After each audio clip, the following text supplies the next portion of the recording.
صدق الله مولانا العظيم. بارك الله لنا ولكم في القرآن العظيم ونفعنا وإياكم بالآيات والذكر الحكيم. সমস্ত প্রশংসা একমাত্র আল্লাহ সুবহানাহু ওয়া তাআলার জন্য, যে মহিয়ান গরিয়ান সর্বশক্তিমান দয়ালু দাতা মেহেরবান রব্বুল আলামিন মাওলাল করিম আল্লাহ সুবহানাহু ওয়া তাআলা আমাকে আপনাকে কৃষ্ণনগর তালিমুল কোরআন নুরানিয়া হাফিজিয়া এতিমখানা কমপ্লেক্সের উদ্যোগে আয়োজিত 15তম বার্ষিক ওয়াজ ও দোয়ার মাহফিলের এই প্যান্ডেলে বাংলাদেশের গ্রহণযোগ্য স্বীকৃত বুজুর্গ উলামায়ে কেরামের সোহবতে, দ্বীনের নিসবতে এবং আল্লাহ তাআলার কালাম কোরআনের মহাব্বতে দ্বীনি কিছু কথা বলা ও শোনার জন্য আল্লাহ তাআলার দেওয়া হায়াতের সময়কে কাজে লাগিয়ে আল্লাহ আমাদেরকে এই মুবারক মজলিসে আসার ও বসার তৌফিক দিয়েছেন। এই জন্য আল্লাহ তাআলার দরবারে কৃতজ্ঞ হয়ে কৃতজ্ঞতা আদায় করে কালিমাতুশ শুকর পাঠ করি, আওয়াজ করে জোরে সোরে বলি আলহামদুলিল্লাহ। আপনারা কি অসন্তুষ্ট?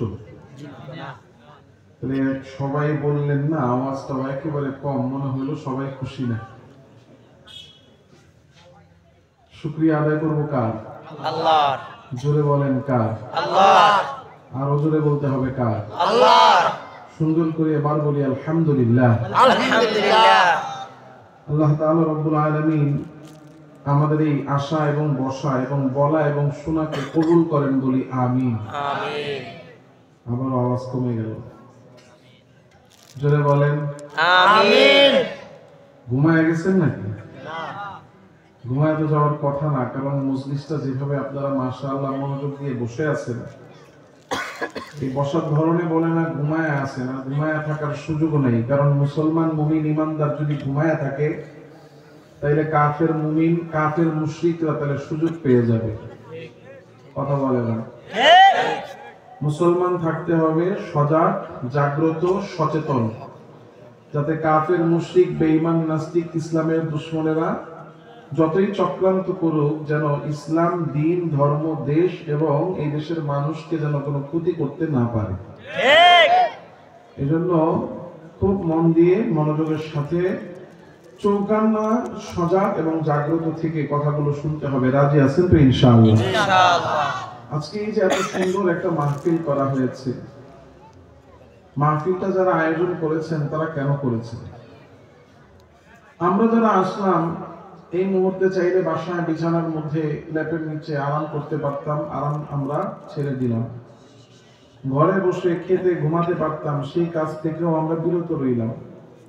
বাইরে একটু ঘোরাফেরা করতে পারতাম, কত আনন্দ লাগতো, তাও করলাম না। সব ছেড়ে স্টেজের মধ্যে আইসা চুপচাপ বসে আছি, কথা শুনতেছি। কেন শুনতেছি? আবার কত কিছু দান করলাম, ওখানে বসে বসে শুনলাম 60 বস্তার উপরে চাল দিয়েছেন, মাশাআল্লাহ। আল্লাহ কবুল আর মঞ্জুর করেন, আমিন। খালি কোসায় কোসায় আওয়াজ বের করে লাগে, জোরে বলেন আমিন। আমিন। আওয়াজ আছে, খালি বাইরে হয় না সহজে। আল্লাহু আকবার। এই যে আমরা এত টাকা পয়সা দান করলাম, কেন করলাম? এই যে মাদ্রাসাটা হয়েছে, আপনারা মাদ্রাসাটা পরিচালনার জন্য, মাদ্রাসাটা যেন চলে এই জন্য সন্তান পাঠাচ্ছেন, জানও দিচ্ছেন, মালও দিচ্ছেন। কেন দিচ্ছেন? যারা পড়াচ্ছেন তারা কেন পড়াচ্ছেন? যারা পড়ছে কেন পড়ছে? এইভাবে যদি এক একজনকে এই প্রশ্নগুলো করা হয়, সবাই তো একটা না একটা উত্তর দিবে। দিবে কি দিবে না? মানুষ হিসেবে শিক্ষা দীক্ষা বলার ভাষা চলন বলনের কারণে মানুষ বলবে, প্রশ্ন করলে যে উত্তর দিবে, উত্তরগুলো এক একজনের এক এক রকম হবে। কারণ সবার ভাষা এক না, ভিন্ন। সবার জ্ঞান এক না, ভিন্ন। এজন্য যদি এক একজনকে প্রশ্ন করা হয়, আপনি মাহফিলে কেন আসছেন, সবাই এক এক রকম শব্দ ভিন্নতা থাকবে। দান করলেন, কেন দান করছেন, সবাই উত্তর দিবে, কিন্তু শব্দের মধ্যে ভিন্নতা থাকবে। কিন্তু সবার উত্তরগুলোকে জমা করার পরে যে ফলাফল বের হবে, সেই ফলাফল হলো আমি, আপনি, আমরা সবাই চাই আমার আপনার উপর রাজি খুশি হয়ে যান কে? আল্লাহ। জোরে বলেন কে? আল্লাহ। দুনিয়াতে মানুষ যত নেক আমল করে, যত গুণ অর্জন করে, সব গুণগুলো অর্জন করে একজনকে খুশি করতে, কে? আল্লাহ। নামাজি নামাজ পড়ে, জিজ্ঞাসা করেন নামাজ পড়েন শীতের দিন, ওযু করা এত কষ্ট ঠান্ডা পানি দিয়ে, এরপরও নামাজ ছাড়েন না, নামাজ পড়েন কেন? সে উত্তর দিবে খুশি করতে কারে? আল্লাহকে। কয়দিন পরে দেখবেন এই যে মার্চ মাসের 1, 2, 3 তারিখ থেকে রোজা শুরু হবে, গরমও পড়বে, দিনও বড় হয়ে যাবে, কষ্ট করে না খেয়ে সারাদিন রোজা রাখে, জিজ্ঞাসা করেন যে এই না খেয়া না পানি পান করে এত কষ্টে গরমের মধ্যে সারাদিন লাগায় রোজা রাখুক কেন? উত্তর দিবে সন্তুষ্ট করার জন্য কারে? আল্লাহকে। তাহলে আমি আর আপনি দুনিয়াতে যত ভালো কাজ করি, নেক কাজ করি, গুণের কাজ করি, এই সব কাজগুলো করি এই জন্য যাতে আমার আপনার উপর রাজি খুশি সন্তুষ্ট হয়ে যান কে? আল্লাহ। একটা বান্দা দুনিয়াতে যত নেক কাজই করুক, যত ভালো কাজই করুক, যত গুণই সে অর্জন করুক, সে সারা দুনিয়ার সব নেক কাজ করার পরেও সে আল্লাহর কাছে প্রিয় হতে পারবে না। কথা খুব মনোযোগ দিয়ে বুঝেন। সারা দুনিয়ার সব নেক কাজ করছে, সব গুণ অর্জন করে ফেলছে, তবু আল্লাহর কাছে প্রিয় হতে পারবে না যদি তার অন্তরের মধ্যে একটা দোষ থাকে। একটা মাত্র দোষ, একটা মাত্র গুনাহ, একটা মাত্র অপরাধ যদি একটা মানুষের মধ্যে থাকে, এই অপরাধটা যতক্ষণ তার মধ্যে আছে, সে দুনিয়াতে যত ভালো কাজ করুক সে আল্লাহর কাছে প্রিয় বান্দা হতে পারবে না। এখন প্রশ্ন করতে পারেন হুজুর, সব নেক কাজ করে কিন্তু একটা গুনাহের কারণে এই নেক কাজগুলো দিয়া আল্লাহর সন্তুষ্টি পাওয়া যাবে না? আমি বলি হ্যাঁ, কারণ এটা আমার কথা না, স্বয়ং আল্লাহর কথা। এই গুনাহটা হইল গোবরের মতো। কিসের মতো? কথা কয় না। গোবরের মতো। গোবরের মতো। আপনারা গ্রামের মানুষ আমার চেয়ে ভালো বুঝবেন। 20 লিটার এক দুধ একটা ড্রামের মধ্যে আটে, এই ড্রামটা সাইজ হলো 20 লিটার। এই পুরো ড্রামটার ভিতরে আপনি দুধ ভরছেন, ভরতে ভরতে ভরতে 20 লিটার দুধ পুরো ঢুকায় ফেলছেন, ঢুকায় পুরোটা ভরে গেছে। এখন এই ড্রামের মধ্যে 20 লিটার দুধ দিয়া ভরা, ওই যে বলছিলাম যে যত গুণ আছে সব গুণ, সব নেক আমল আমি করি, অর্থাৎ আমার ভিতরটা নেক আমল দিয়া ভরতে ভরতে 20 লিটার পুরো দুধ ঢুকায় ফেলছি। এখন এটার মধ্যে এই 20 লিটার দুধের ড্রামের মধ্যে শুধু এক টুকরা, একটা দলা গোবর যদি ফালানো হয়, তাহলে দুধটা ভালো থাকবে না নষ্ট হবে? জোরে বলেন, ভালো থাকবে না নষ্ট হবে? নষ্ট হবে। কাজের থাকবে না অকাজের হবে? অকাজের হবে। পুরো বালতি ভরা গুণ, পুরো বালতি ভরা দুধ, পুরো বালতি ভরা ভালো, এই এক বালতি 1 গ্রাম ভালোর মধ্যে শুধু অল্প একটু, কিচ্ছু না, শুধু গোবরের এতটুকু একটা টুকরা, একটা চাকা, একটা দলা পড়ছে, পুরো দুধ কি নষ্ট। ঠিক তেমন ভাবে একটা মানুষ নামাজ পড়ে, রোজা রাখে, হজ করে, বড় হুজুর, বড় বক্তা, বড় দানশীল, দুনিয়ার সব ভালো কাজ করে, কিন্তু তার ভিতরে একটা দোষ আছে। এই একটা দোষ হলো এমন, এই একটা দোষ যতক্ষণ তার মধ্যে থাকবে এটা গোবরের মতো, তার সব ভালো কাজগুলো নষ্ট। এই সব ভালো কাজের নেক কাজ দিয়ে আল্লাহর কাছে প্রিয় হওয়া যাবে না। ঠিক। এখন এই গোবরের টুকরাটা কি? গুনাহটার নাম কি? এই গোবরের টুকরা গুনাহটার নাম হলো কিবির, অহংকার। বলেন কি? অহংকার। অহংকার এত মারাত্মক এক গুনাহ, যার ভিতরে অহংকার আছে সে যত নেক কাজ করুক সে আল্লাহর প্রিয় বান্দা হতে পারবে না, এক অহংকার যদি কারোর মধ্যে থাকে। কারণ অহংকার হলো সব গুনাহের মা। কেউ দাবি করে আমি কোন দোষ আমার মধ্যে নাই, সব গুণ, খালি নেক কাজ আর ভালো কাজ। হ্যাঁ, বাহ্যিক ভাবে মনে হবে তার ভিতরে সব ভালো আছে, কোনো খারাপই নাই, শুধু অহংকার আছে, এর মানে তার দ্বারা সব খারাপই হওয়া সম্ভব না অসম্ভব? সম্ভব। কারণ অহংকার হলো সকল গুনাহের মা। পৃথিবীতে আল্লাহর যত নাফরমানি, যত গুনাহ, আল্লাহর যত মাসিয়া, অবাধ্যতা, সব অবাধ্যতার জন্ম হয়েছে অহংকার থেকে। সব গুনাহের জন্ম কি থেকে? অহংকার থেকে। কথা বলে না কি থেকে? অহংকার থেকে। সবাই কি আপনারা কি 2-4-5 জনের উপরে দায়িত্ব দিয়া বাকি সবাই কি ইস্তফা নিয়েছেন যে আমরা কিছু বলা লাগবে না? জি না। নাকি রাগ করছেন? আমার পছন্দ হয় নাই? একটু হাত তুলেন তো। আপনারা বলেন, এই যে আমি প্রশ্ন করলে উত্তর দিতে হবে, রাজি আছেন তো? ইনশাআল্লাহ। ইনশাআল্লাহ। ইনশাআল্লাহটাও সবাই কয় নাই। ইনশাআল্লাহ। বলেন বলেন ইনশাআল্লাহ। ইনশাআল্লাহ। আমি অন্তত তাকে দেখতে দেব কার মুখ দিয়ে আওয়াজ বাইর হয়, কার মুখ দিয়ে আওয়াজ বাইর হয় না। লিল্লাহি তাকবীর। একটু আওয়াজ দিবেন, নাইলে আমার এই যে বারবার আওয়াজ বয়ান থেমে যাবে, কারণ আমার বয়ানের স্পিড হলো আপনারা উত্তর দিবেন, আমার ভিতর থেকে কথা আসবে। আর যদি চুপ থাকেন তাহলে আমি একবার থেকে 3বার প্রশ্ন করব, এরপরে জিজ্ঞাসা করব কেন বলেন না, বুঝেন না নাকি। আর যখন আপনারা উত্তর দিবেন তখন আমি বুঝবো যে না আমার বয়ান আপনারা বুঝতেছেন, কারণ সব বক্তা তো একরকম না। সবাই কি একরকম? হাতের 5টা আঙ্গুল একরকম? এক একজন বক্তার ধরন, পদ্ধতি, স্বভাব, চরিত্র ভিন্ন ভিন্ন। এজন্য আমি প্রশ্ন করলে আমাকে যদি উত্তর না দেন, আমি আসলে কথা আমার স্পিড থাকবে না, স্লো হয়ে যাবে। একটু আওয়াজ দিতে পারবেন তো? ইনশাআল্লাহ। ইনশাআল্লাহ। এই আওয়াজটা এতটুকু আওয়াজ দিলেও চলবে। অহংকার হলো সব গুনাহের মা, কারণ আল্লাহর কোন নাফরমানি কেউ করে নাই, সর্বপ্রথম নাফরমানি হয়েছে অহংকার। আল্লাহ হযরত আদম আলাইহিস সালাতু ওয়াস সালামকে বানিয়েছেন, এই বানানোর আগ পর্যন্ত আল্লাহর কোন মাখলুক, আল্লাহর কোন সৃষ্টি, আল্লাহর কোন অবাধ্যতা করে নাই, আল্লাহর কোন হুকুম অমান্য করে নাই। আল্লাহ হযরত আদম আলাইহিস সালামকে সৃষ্টি করে সমস্ত ফেরেশতাদেরকে বললেন আমার আদমকে সিজদা করো। وَإِذْ قُلْنَا لِلْمَلَائِكَةِ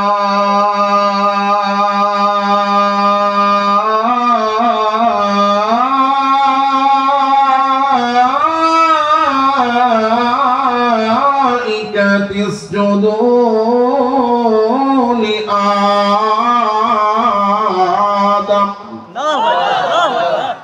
আল্লাহ ডাক দিয়ে বলেন, ও ফেরেশতারা আমার আদমকে তোমরা সিজদা করো। আল্লাহ হুকুম করার সাথে সাথে সব ফেরেশতারা হযরত আদমকে সিজদা করা শুরু করে দিল। ফাসাজাদু ইল্লা ইবলিস।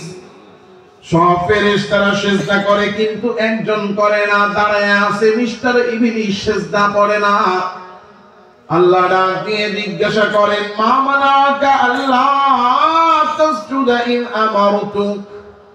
ও ইবলিস, আমি আল্লাহ হুকুম করলাম, সব ফেরেশতারা সিজদায় পড়ে গেছে, কিন্তু তুই এখনো সিজদায় যাস না, দাঁড়ায় আছিস, কারণ কি? সিজদা কেন করস না? ইবলিস আল্লাহকে ডাক দিয়ে বলেন, আনা খায়রুম মিন্নু খালাকতানি মিন নার। ও আল্লাহ, আপনি আমারে বানাইছেন আগুন থেকে, আগুনের স্বভাব হলো উপরের দিকে যাওয়া। ওয়া খালাকতাহু মিন তিন। আর আদমকে বানাইছেন মাটি থেকে, মাটির স্বভাব হলো নিচের দিকে যাওয়া। এজন্য আগুন জ্বালাইলে আগুনের মাথা শুধু উপরের দিকে দৌড়ায়, আর মাটি ধরে ছাড়বেন তো এটা শুধু নিচের দিকে দৌড়াবে। ইবলিস ডাক দিয়ে বলে, যেইটা উপরে থাকে সেইটা উত্তম, যেইটা নিচে থাকে সেইটা হলো অধম।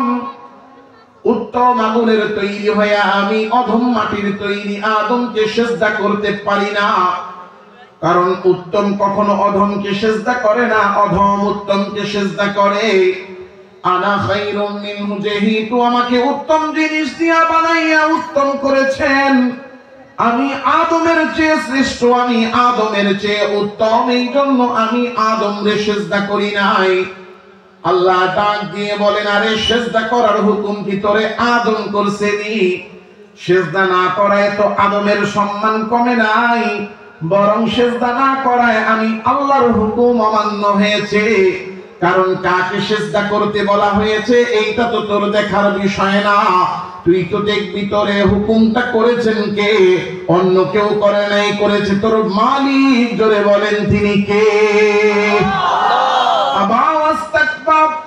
হুকুম করলাম আমি আল্লাহ, আর আমার হুকুম অমান্য করলি কেন? কারণ কি? ওয়াস্তাকবার, অহংকারের কারণে।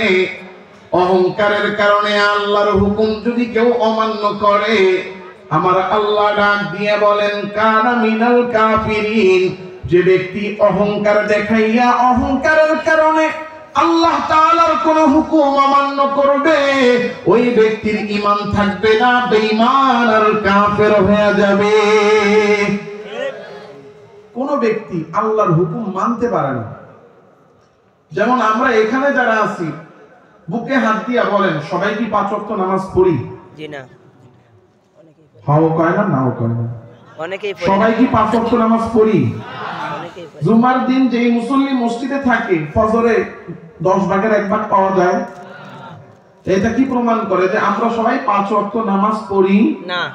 নামাজ পড়া হুকুম কার? আল্লাহ। এখন দেখবেন রাস্তা দিয়ে হেঁটে যাচ্ছেন, একজনের সাথে দেখা, এই নামাজের সময় হয়েছে, চলো। কে আপনি জানাইতেছেন কিন্তু তুই নামাজ পড়বি না, চল।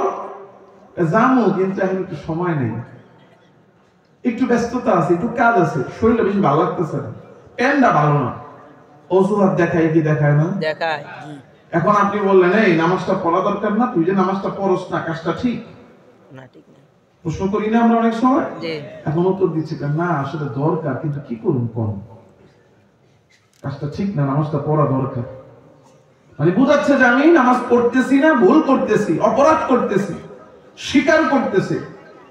তাহলে এই যে একটা মানুষ ভুলকে ভুল, অপরাধকে অপরাধ, গুনাহকে গুনাহ স্বীকার করে, নফসের ধোকায় হোক, পরিবেশের কারণে হোক, পারিপার্শ্বিকতার কারণে হোক, সে আমল করতে পারে না, তাহলে তার গুনাহ হবে শুধু একটা। কয়টা? একটা। যে সে নামাজ পড়ে নাই, এটাকে সে গুনাহ মনে করে, স্বীকার করে এবং এটার জন্য অনুতপ্ত। তার আমল নামায় তাইলে শুধু লেখা হবে যে সে নামাজ পড়ে নাই, ফরজ তরক করছে, ফরজ তরকের গুনাহ। কিন্তু কিছু লোক আছে নামাজ পড়েও না, আবার তার নামাজের কথা বললে আপনার বিরুদ্ধে ধমক শোনায় দিবে।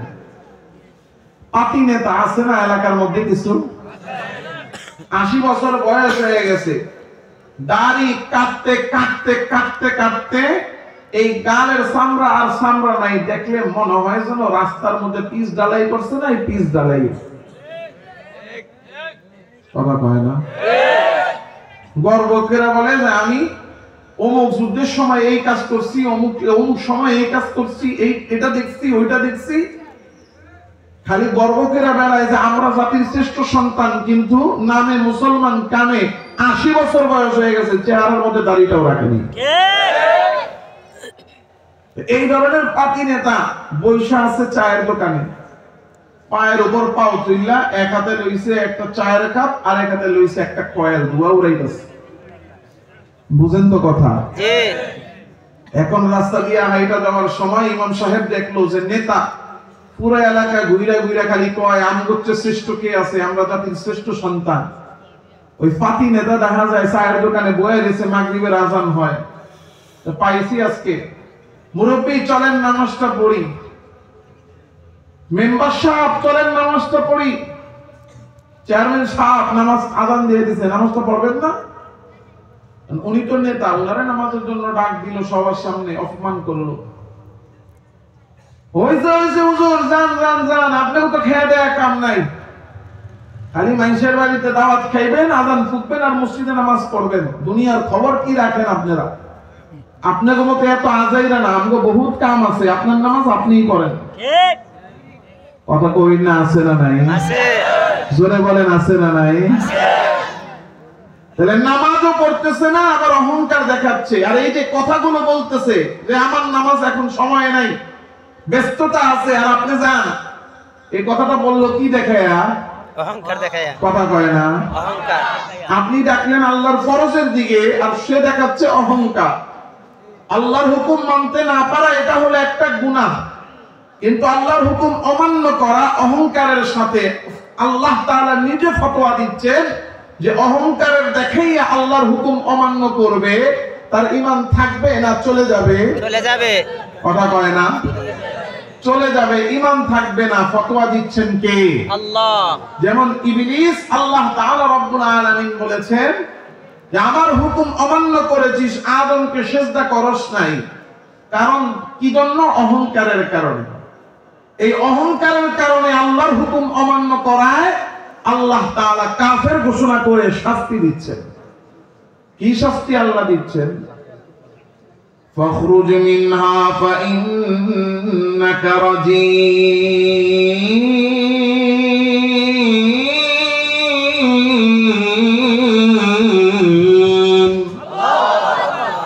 আল্লাহ ডাক দিয়ে বলেন, ইবলিস তোর এক নাম্বার শাস্তি হলো তুই আমি আল্লাহর জান্নাত থেকে বের হয়ে যা। দুই নাম্বার শাস্তি পা ইন্নাকা রাজিম, আমি আল্লাহর রহমত তোর উপর থেকে উঠে নিলাম, তুই রহমত থেকে বঞ্চিত। ওয়া ইন্না আলাইকা লানাতি ইলা ইয়াউমিদ্দিন, আমার আল্লাহ বলতেছেন তোর তিন নাম্বার শাস্তি হলো আমি আল্লাহ তোর উপরে চিরকালের জন্য আমার লানত দিয়ে দিলাম। ইবলিস অপরাধ করলো একটা বার মাত্র অহংকার দেখাইলো। এক অহংকারের কারণে আল্লাহ তারে শাস্তি দিলেন তিনটা। এক নাম্বার জান্নাত থেকে বের করে দিলেন, দুই নাম্বার আমার আল্লাহ তাআলা তাকে রহমত থেকে বঞ্চিত করলেন, তিন নাম্বার আল্লাহ তার উপর চিরকালের জন্য লানত দিয়ে দিলেন। অপরাধ করলো একটা, আল্লাহ শাস্তি দিলেন তিনটা।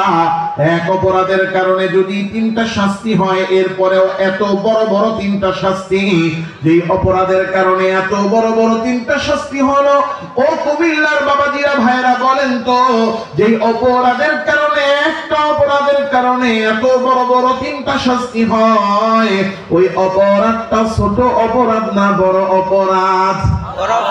এই বড় অপরাধ অহংকার আমার আপনার মধ্যে আছে না নাই? আছে। কয়টা টাকা হইলেই অহংকার হয়ে যায়, এমন ভাবে এলাকার মধ্যে দাপট নিয়ে হাঁটে, মনে হয় যেন তার পা মাটির মধ্যে পড়ে না।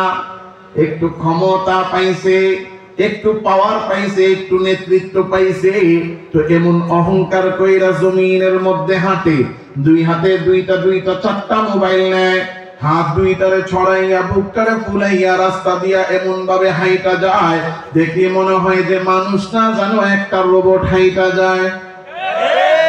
এই যে দুনিয়ার মধ্যে আমি আর আপনি অহংকার করে চলতেছি, মানুষের দিকে তাকায়, চেহারাটারে কুচকায়া, কপালটারে ভাঁজ কইরা, অসহায় গরিব নিজের চেয়ে একটু নিম্ন স্তরের সাধারণ মানুষ যদি পায়, নিজের বড় প্রমাণ করার জন্য, নিজের একেবারে অহংকার আর দম্ভ দেখানোর জন্য অন্যের দিকে চেহারাটারে কুচকায়া মলিন কইরা, অন্যের দিকে হীন আর ছোট মনে কইরা ভাব নিয়ে তাকায়, আমার আল্লাহ ডাক দিয়ে বলেন, লা তুসাইর খাদ্দাকা লিন্নাস, ও বান্দা দুনিয়াতে কারো দিকে চেহারাটারে কুচকায়া তাকায়ও না। দেখবেন আত্মীয় দুইজন, একজন বড় লোক আর একজন গরিব, গরিব আত্মীয় বাসায় এসে তার দিকে তাকায়ও না ঠিক মতো। কথা কন না? আপনাকে কুমিল্লাতে মনে হয় নাই, আমার দেশে আছে। কুমিল্লায় আছে এক ভাই বড় লোক হয়ে গেছে, উনি এখন শহরে বড় ব্যবসায়ী, বড় অফিসার।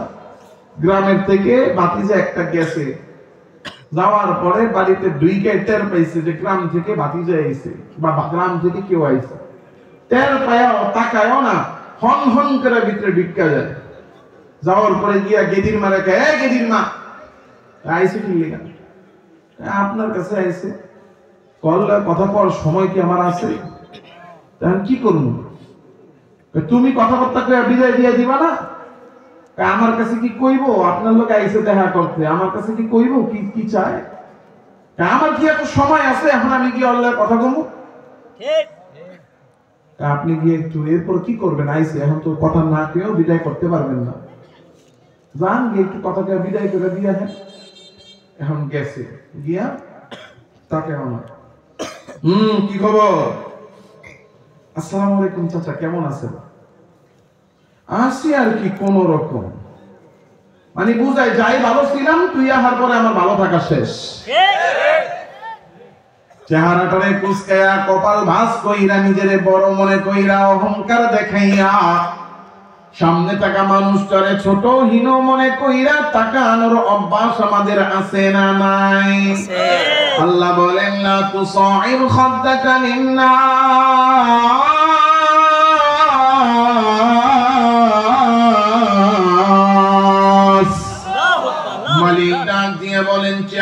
কপালে ভাঁজ করে কপাল কুঁচকায়া কারো হীন আর ছোট মনে কইরা কারো দিকে তাকাইও না।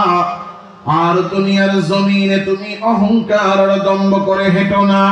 লা তামশি ফিল আরদি মারহা, জমিনে দম্ভ করে অহংকার করে তুমি হেঁটো না। ও বান্দা, কেন তুমি অহংকার করে দুনিয়ার জমিনে হাঁটো? অহংকার আর দম্ভ করে তুমি কি বা করতে পারো? ইন্নাকা লান তাখরিকাল আরদ, অহংকার করে মাটিতে যখন পা ফালাও মাটিরে তো 1 ইঞ্চিও তুমি দাবাইতে পারো না। ওয়ালা তাবলান তাবলুগাল জিবালা তুলা, আবার যখন পা মাটি থেকে উঠাও তখন পাহাড়ের চূড়া পর্যন্ত পৌঁছাইতে পারো না। তাইলে অহংকার করো কি নিয়া? আরো 10টা মানুষ যেমন তুমিও তো সেমন। অহংকারটা করতেছো কেন? কি নিয়া অহংকার করো? অহংকার করো দুনিয়ার টাকা পয়সা, বাড়ি গাড়ি, ক্ষমতা, জায়গা জমি আর প্রভাব প্রতিপত্তি নিয়া। বান্দা যেই জিনিস নিয়ে অহংকার করতেছো একটারও মালিক তো তুমি না।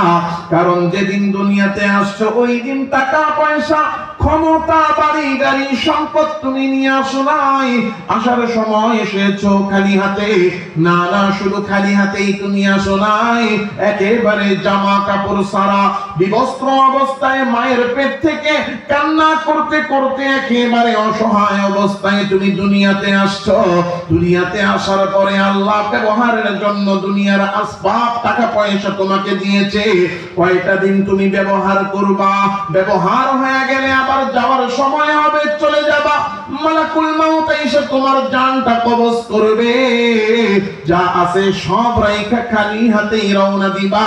গায়ের জামাটা, যেই জামা নিয়ে তোমার গর্ব আর অহংকারের কোনো শেষ ছিল না, এই গ্রামের সবচেয়ে দামি ব্র্যান্ডের কাপড় আমি পরি, এইভাবে গর্ব কইরা কইরা বেড়াইতা। ওই ব্র্যান্ডের জামা তোমার গায়ে থাকবে, ওই জামার দিকে কেউ ভ্রুক্ষেপ করবে না। তুমি এত বড় ক্ষমতাওয়ালা, তোমার নিতর দেহটারে ওই জামা সহ মসজিদের ধুলো বালি মাখা ওই খাটিয়ার মধ্যে শোয়া দেওয়া হবে। এত দম্ভ তোমার, অহংকার তোমার। তোমার কথা ছাড়া এলাকার মধ্যে কিছুই হয় না। ক্ষমতা পরিবর্তন হইছে, তুমি ক্ষমতা পাও নাই, এখনই তুমি এলাকার মধ্যে দাপট দেখানো শুরু কইরা দিছ। মাহফিলে আইসা বলো আমার নেতার নাম না দিলে মাহফিল হতে দিব না। স্ট্যান্ডে যায় যায় বলো আরে আমাদেরকে চাঁদা না দিলে গাড়ির চাকা ঘুরবে না। বাজারে যায় বলো আমাদেরকে পার্সেন্টেজ না দিলে দোকানের শাটার খুলবে না। কথা বলেন আছে না নাই? এই যে অহংকার দম্ভ তুমি দেখাইতেছো, ক্ষমতার বাহাদুরি তুমি দেখাইতেছো, এলাকার মধ্যে রাস্তা দিয়ে হাঁটো আর বলো এই এলাকায় আমি যা বলি তাই হবে, আমার কথার নড়চড় হবে না। আরে এত দম্ভওয়ালা পাবলিক তুমি, এত দম্ভওয়ালা নেতা তুমি, তোমার জানটা যখন কবজ হবে সাথে সাথে তোমাকে খাটিয়াতে শোয়া দেওয়া হবে। কেউ তোমার দিকে ভ্রুক্ষেপ করবে না, তোমার আর নেতা বলেও ডাকবে না, লাশ লাশ বলে ডাকতে থাকবে। তুমি কাউরে বলতেও পারবা না। তাকে দেখবা ওই খাটিয়ার মধ্যে ধুলা বালু মাকড়সার জাল আর পোকামাকড়, বলতেও পারবা না পরিষ্কার কইরা দাও। ওই ময়লা খাটিয়ার মধ্যেই শুইয়া থাকবা। গায়ের জামাটারে খোলা হবে কিন্তু না না খুলতেও পারবে না, কারণ হাড় গরুগুলা শক্ত হয়ে যাবে, জামা বের হবে না। কেচি আইনা তোমার শরীর থেকে জামাটারে কাইটা কাইটা আলাদা করবে। আইরে হায় এত ক্ষমতাওয়ালা দম্ভওয়ালা তুমি, যেই টাকা পয়সা বাড়ি গাড়ি দুনিয়ার দমতার প্রভাব প্রতিপত্তি নিয়ে তোমার অহংকার, কোনো কিছুই তুমি সাথে নিয়ে যাইতে পারবা না। সব দুনিয়াতে রাইখা যাবা, গায়ের জামাটাও নিতে পারবা না, কাপড়ের কাপড়টা চাওয়ার মতো ক্ষমতাও তোমার থাকবে না। পাড়া প্রতিবেশী আত্মীয় স্বজন যদি দয়া কইরা মায়া কইরা কাফনের কাপড়টা তোমার পরায়া দেয়, তাইলেই কপালে কাফনের কাপড় ঢুকবে, নাইলে সেটাও তুমি পাবা না। তাইলে অহংকারটা করো কি নিয়া?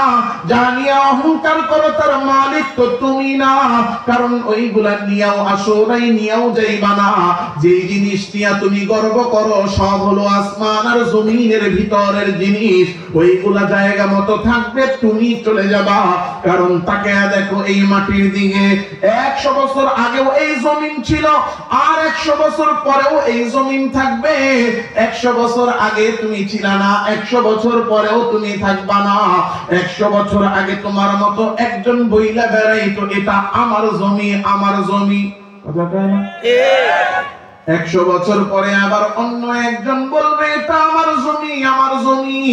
এখন তুমি বলতেছো আমার জমি, আমার জমি, কিন্তু আসলে এই জমি তো তোমার না।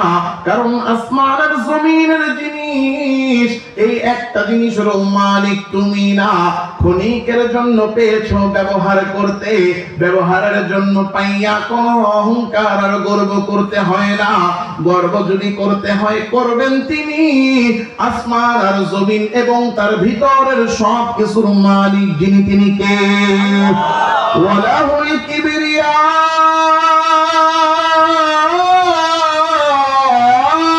ফিস সামাওয়াতি ওয়াল আরদ। আল্লাহ বলেন আসমান আর জমিনে যা আছে তা নিয়ে যা গর্ব আর অহংকার করা যায় আর যা দম্ভ দেখানো যায়, সেই দম্ভ অহংকার আর গর্ব দেখানোর ক্ষমতা, অধিকার আর হক শুধু একজনের। এগুলোর মালিক যিনি দেখাবেন তিনি, জোরে বলেন কে? আমি আর আপনি মালিক না, তাই এগুলো নিয়ে অহংকার দেখানোর কোনো ক্ষমতা অধিকার আমাদের নাই। বরং এইগুলা তো আমরা পেয়েছি কিছু সময় ব্যবহারের জন্য। ব্যবহারের জন্য যেইটা পাই সেইটা হলো নিয়ামত দিয়েছেন কে? মালিক বলেন লা ইন শাকারতুম, আমার দেওয়া দুনিয়ার যেই নিয়ামত আছে এই নিয়ামত গুলো পেয়ে যদি শুকরিয়া আদায় করো, এই নিয়ামত পাইয়া তুমি ভোগ করতেছো আর বিনয়ী হয়ে দুনিয়ার জমিনে শুকরগুজার বান্দা হয়ে আছো, তাইলে জেনে নাও লা আযীদান্নাকুম, আমি আল্লাহ নিয়ামত বাড়ায়া দিব। তবে এই নিয়ামত পাইয়া যদি ওয়ালা ইন কাফারতুম অহংকারী আর দাম্ভিক হয়ে যাও, ইন্না আযাবি লাশাদীদ, তাইলে জেনে নাও নিয়ামত যেমন দিতে পারি, অহংকার করলে শাস্তি দেওয়ার ক্ষমতাও আছে না নাই? আছে। জোরে কোন আছে না নাই? আছে। এই জন্য নিয়ামত পেয়ে অহংকার দেখাবো না শুকরিয়া করব? আদায় করব। যে কোন নিয়ামত দেন কে? আল্লাহ। সব নিয়ামত গুলো দিয়েছেন কে? নিয়ামত পেয়ে শুকর করতে হয়, অহংকার করতে হয় না। কারণ অহংকারীকে আল্লাহ ভালোবাসেন না। নিয়ামত পায়া শুকরিয়া করতে হয়, অহংকার করতে হয় না। অহংকার করলে পরিণতি হয় ফিরাউনের মতো। ঠিক।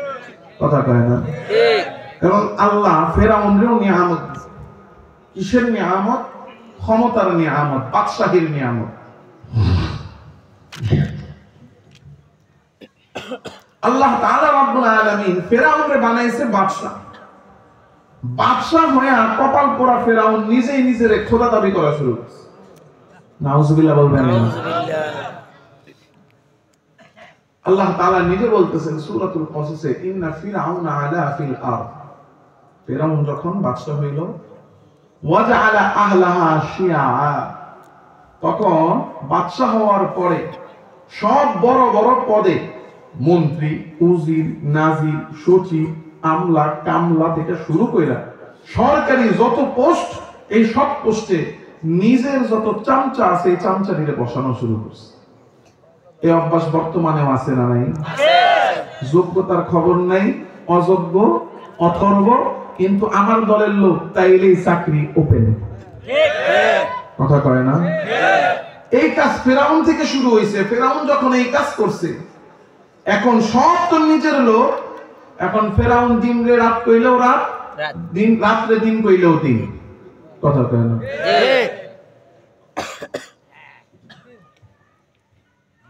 ফেরাউন যা কয় তাই সত্য। এই অবস্থার কারণে ফেরাউন যা বলে তাই ঠিক। যখন দেখে আমি যা বলি তাই ঠিক, তা আমি তো খোদা। কন্যা নাউজুবিল্লাহ। নাউজুবিল্লাহ। তখন বলা শুরু করছে, আনা রাব্বুকুমুল আলা, আমি তোমাদের খোদা। আল্লাহ তাআলা দেখলেন অহংকার করতে করতে ক্ষমতা পাইয়া অহংকারের ঠেলায় নিজে নিজের খোদা দাবি করা শুরু করছে। আল্লাহ তাআলা মুসা আলাইহিস সালামকে বললেন, মুসা ইযহাব ইলা ফিরাউনা ইন্নাহু তাগা, তাকে দেখো ফিরাউন সে অহংকার প্রদর্শন করেছে। অহংকারের কারণে নিজেকে খোদা দাবি করা শুরু করে দিয়েছে। فقولا له قولا لينا لعله يتذكر أو يخشى। যাও যাও ফিরাউনের কাছে যাও, গিয়া তারে বুঝাও, নরম ভাবে ঠান্ডা ভাবে যুক্তি দিয়া যত ভাবে বুঝানো যায় বুঝাও, বুঝাও যাতে করে তার অন্তরের মধ্যে বুঝার ভয় তৈরি হয়। আল্লাহ তাআলা রব্বুল আলামিন দাওয়াত দেওয়ার জন্য, বুঝানোর জন্য হযরত মূসাকে পাঠিয়ে দিলেন। কিন্তু ফিরাউন তো অহংকারী, এই সাদা কথায় শুধু কথায় কি খয়ের চিরা ভিজবে? কথা কয় খোদা দাবি করে বলাইছে নিজে নিজেরে, খালি দাওয়াতে কি সে আসবে? আল্লাহর কাছে গিয়া কয় আল্লাহ, কেউ যদি অন্য কাউরে খোদা মানে, সূর্যরে খোদা মানতেছে, গিয়া বলা যায় সূর্য খোদা না, খোদা কে? কেউ মূর্তিরে পূজা করে, গিয়া বলা যায় মূর্তির পূজা করা যাবে না, ইবাদত করতে হবে কার? আল্লাহ। এখন ফেরাউন তো অন্য কিছুর পূজা করে না, নিজেই নিজের খোদা দাবি করছে, ও কি কথা শুনবে? ওরে কেমনে বুঝাবে? আল্লাহ কয় ঠিক আছে, কথাই তো শুনবে না, তাহলে মুজিজা নিয়ে যাও। আদখিল ইয়াদাকা ফি জাইবিকা তাখরুজ বাইদা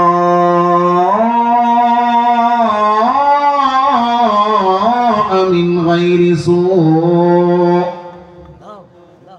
আল্লাহ বলতেছেন তোমার হাতটা তোমার বগলের নিচে ঢুকাও। হযরত মূসা হাত বগলের নিচে ঢুকাইছে, ঢুকাইয়া হাত বের করছে, বের করে দেখে হাতের মধ্যে বাতির মতো আলো জ্বলতেছে। আল্লাহ বললেন এই হাত আবার ঢুকাও। হাত আবার ঢুকাইছে, দেখে এবার আলো জল জল, হাত বন্ধ হয়ে গেছে স্বাভাবিক। সুইচ টিপ দিলে বাতি জ্বলে, সুইচ টিপ দিলে বাতি নিভে, এরকম একবার ঢুকাইলে জ্বলে, আরেকবার ঢুকাইলে বন্ধ হয়। গেছে গিয়া মুজিজা দেখাইছে। এটা তো জাদু। আল্লাহ সাদা সিধা জাদু নিয়ে গেছি, ও তো আমাদের সাদা সিধা মুজিজা নিয়ে গেছি, ও তো কাই জাদু। আল্লাহ সহজে যদি না হয় তাহলে কঠিন করতে হবে, নরমে যদি না হয় তাহলে মুজিজারে কি করতে হবে?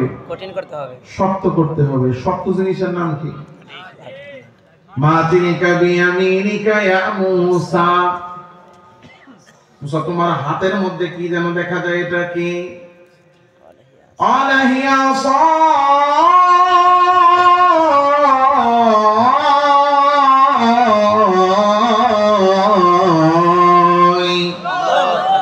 ডাক দিয়ে বলে আল্লাহ এটা আমার লাঠি। আতাওয়াক্কাউ আলাইহা ওয়া আহুশু বিহা আলা গনামি ওয়া লিয়া ফিহা মাআরিবু উখরা। ও মালিক, আমি এই লাঠির উপর ভর করে চলি, ছাগলগুলোর চড়াই, তাদের জন্য গাছ থেকে পাতা পারি, আরো অনেক কাজে ব্যবহার করি। মালিক বলে আমি আরো একটা কাজ বানাইয়া দিলাম, আলকিহা ইয়া মূসা, লাঠিটারে মাটিতে নিক্ষেপ করো। ফাআলকাহা, হযরত মূসা লাঠি মাটির মধ্যে ছাড়ছে। ফাইদা হিয়া হাইয়াতুন তাসা, লাঠি আর লাঠি নাই, সাপ হয়ে দৌড়ানো শুরু করেছে। আল্লাহ বলে যাও এই মুজিজা দেখাও। ফিরআউনের দরবারে যে লাঠি ছাড়ছে, লাঠি সাপ হয়ে ফনাতু ইলা সবুলের মতো ফিরআউনকে একটা ভয় দেখাইছে। মুফাসসিরিনে কেরাম লিখেছে ফিরআউন এত সুঠামদেহী ছিল আর এত সুস্বাস্থ্যওয়ালা শরীর ছিল, আল্লাহ এত নিয়ামত তাকে সুস্থতার মধ্যে দিয়েছিলেন যে খাবার খাইলে হজম হয়ে যাইত, তার পাদও আসতো না। 40 দিনে একবার সে মাত্র বায়ু ছাড়তো, এত তার শরীরের মধ্যে শক্তি আর সুস্থতা। ওই সুস্থ শরীরওয়ালা ফিরআউন সাপের ছবল দেখা ভয়ে তার পাতলা পায়খানা 40 দিন। মোটামুটি মোটিল স্যালাইন ঠেলাইন খেয়া এই ক্লাসটা বন্ধ করতে হবে। ক্লাস বন্ধ করো, আলোটা বন্ধ করো, বুঝলেন? লাইটটা বন্ধ করতে হবে। 40 দিন পরে সুস্থ মুস্ত এখন সবার মধ্যে বসছে। বৈশা আয়েশা মুসা আলাইহিস সালামের ডাইকে কয়, মুসা তুমি যেমন সাপ বানাইছো, আমার জাদুকররাও সাপ বানাইতে পারে। আমার জাদুকরদেরকে হারায়া দেখাও। হযরত মুসা আলাইহিস সালাম বলল, ঠিক আছে, তুমি যদি লড়াই চাও লড়াই হবে, খেলা হবে, খেলা হবে। ডায়লগ তো বহুত মারছে, কিন্তু খেলার সময় আর কাউরে খুঁজতে পাওয়া যায় না, সব পলায়া ভাগছে। কথা কান ঠিক না বেঠে? আল্লাহ তাআলা রব্বুল আলামিন ছাড় দেন, ছেড়ে দেন না, যখন ধরেন পলানোর রাস্তাও পাওয়া যায় না। ওইদিকে না যাই, যেখানে আছি সেখানেই থাকি। ফিরআউনকে খেলা হবে, খেলো। হযরত মুসা আলাইহিস সালাম বলে, ঠিক আছে, তুমি খেলতে চাইলে আমি কি করব? এক পাশে নেমে গেছে ফিরআউনের পক্ষে 40,000 জাদুকর, আর এক পাশে হযরত মুসা একা দাঁড়িয়ে আছেন। ফিরআউনের জাদুকররা ডাক দিয়ে বলেন, قالوا يا موسى إما أن تلقي وإما أن نكون نحن الملقين।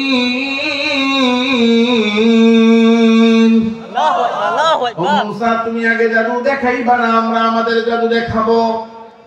হযরত মুসা বলেন, বাল আলকু, তোমরা আগে তোমাদের কি আছে না আছে সব দেখাও। فألقوا حبالهم وعصيهم يخيل إليه من سحرهم أنها تسعى। জাদু করে না, হাতের মধ্যে থাকা লাঠি আর রশি মাঠে ছাইরা এটার মধ্যে জাদু চালায়া দিছে। এখন দূর থেকে দেখে মনে হচ্ছে সাপ দৌড়াইতেছে, সাপ নড়াচড়া করতেছে। মাঠের মধ্যে যত দর্শক সবার অন্তরের মধ্যে ভয় আর প্রকম্পন শুরু হয়ে গেছে, কারণ একটা দুইটা সাপ দেখলেই তো ভয় লাগে। মাঠ ভরা 40,000 সাপ, এই সাপ দেখে কেউ আর সাপে স্বাভাবিক নাই, সবার মধ্যে ভয়। হযরত মুসা আলাইহিস সালাতু ওয়াস সালাম যখন 40,000 সাপ দেখলেন, ফাআউজাসা ফি নাফসিহি খিফাতাম মুসা, তার অন্তরের মধ্যে একটা ভয়ের উদ্রেক হওয়া শুরু করলো। আল্লাহ ডাক দিয়ে বলে, লা তাখাফ মুসা, ভয় পেও না, কারণ ওদিকে 40,000 জাদুকর, তুমি ভাবতেছো তুমি একা। না না মুসা, তুমি একা না, তুমি দোকা, তোমার সাথে আছেন কে? ওয়া আলকি মা ফি ইয়ামিনিক, তোমার হাতের লাঠিটা তুমি নির্ভয়ে ছেড়ে দাও। হযরত মুসা হাতের লাঠি ছেড়েছেন, তালকাফ মা সানাউ, একটা লাঠি সাপ হইয়া যত সাপ মাঠের মধ্যে ছিল ওই 40,000 সাপকে শেষ করে দিছে। আল্লাহু আকবার, সব সাপ খেয়ে শেষ। জাদুকররা তব্দা খেয়ে গেছে, কি হইল? 40,000 সাপ আমরা বানাইলাম, মুসার একটা সাপ সব খেয়ে ফেলছে। এই সাপ তো জাদুর সাপ হতে পারে না, এই সাপ তো ওই সাপ, এই সাপ বানাইছেন তিনি, আসমান জমিনের মালিক যিনি। জোরে বলেন কে? আল্লাহ। কারণ আর কেউ চিনুক আর না চিনুক, জাদুকররা তো চিনবে কোনটা জাদু কোনটা সত্য। হ্যাঁ, সব জাদুকররা সিজদায় পড়ে গেছে। ফাউলকিয়া সাহারাতু সাজিদিন। এই ওকে দেখি লড়তে চড়তে করতে হবে না, তোমার উপরে কিছু না, বসো।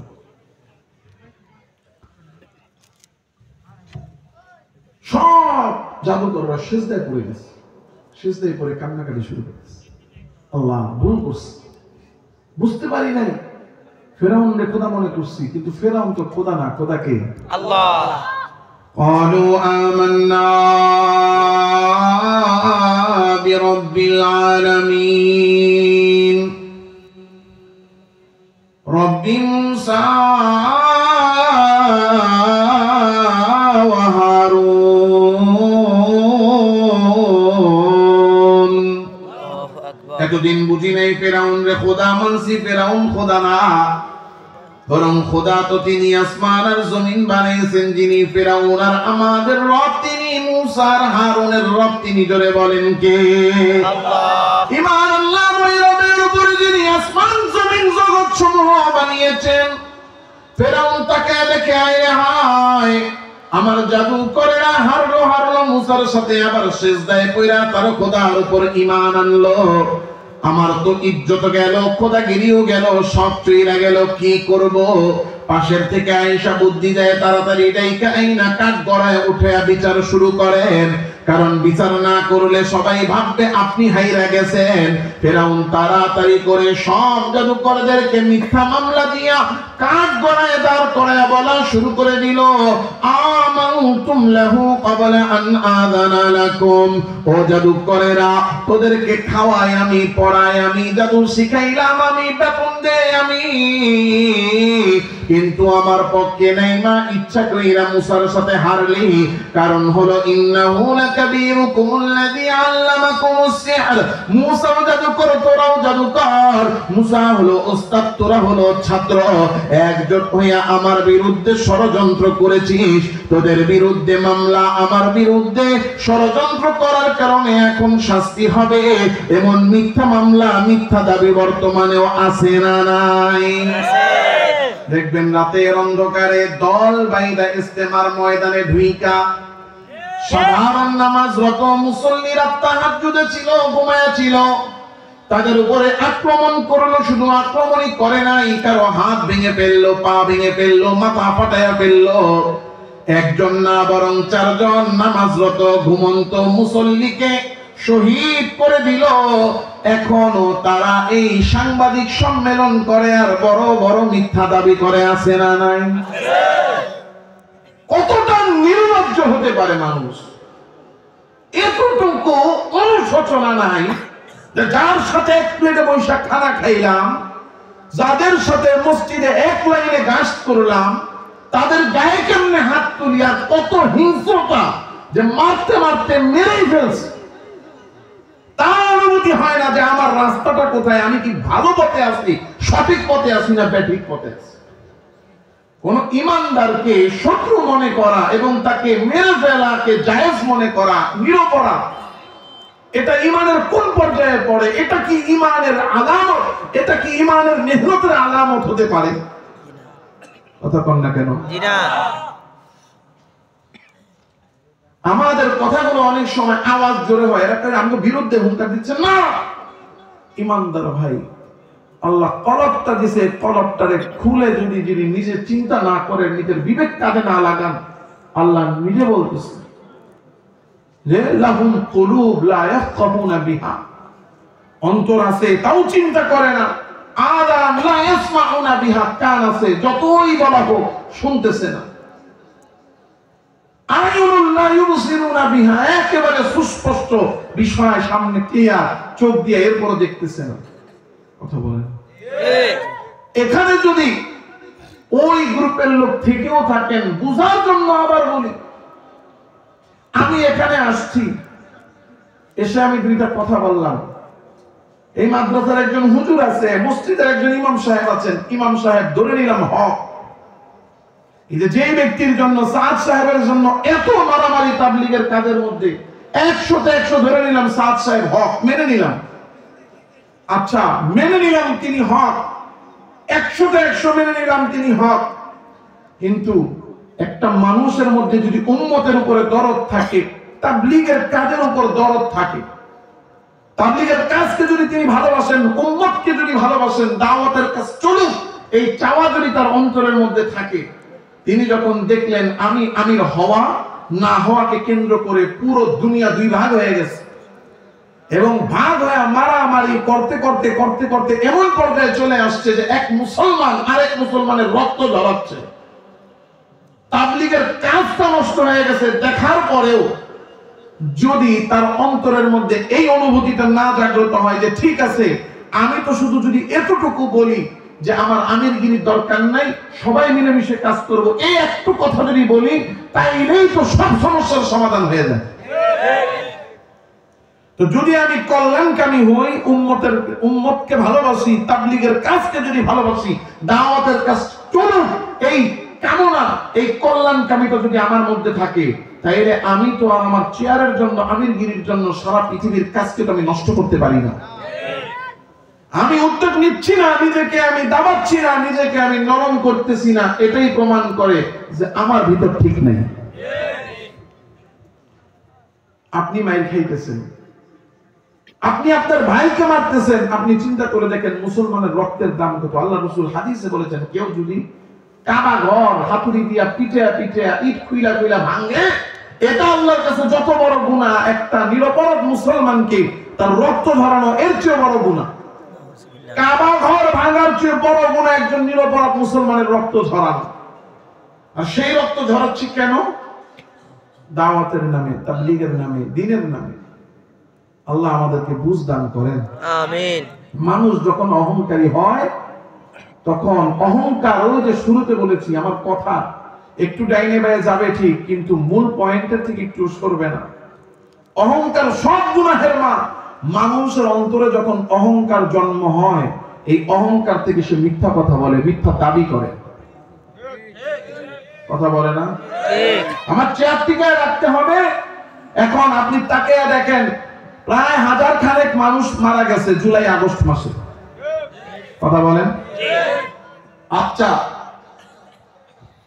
যারা মারলো, বা ধরেন কেউ মারে নাই, আমি ক্ষমতায় আছি, আমি যেহেতু দায়িত্বশীল, আমি প্রধানমন্ত্রী, আমি যেহেতু এমপি, আমি যেহেতু মন্ত্রী, এখন যেহেতু আমি দেশ চালাচ্ছি, আমার চালানোর সময়ের মধ্যে এই দেশে যদি 1000 মানুষ যদি মারা যায়, তাইলে প্রধানমন্ত্রীর উপরে কি এর দায় আসে না?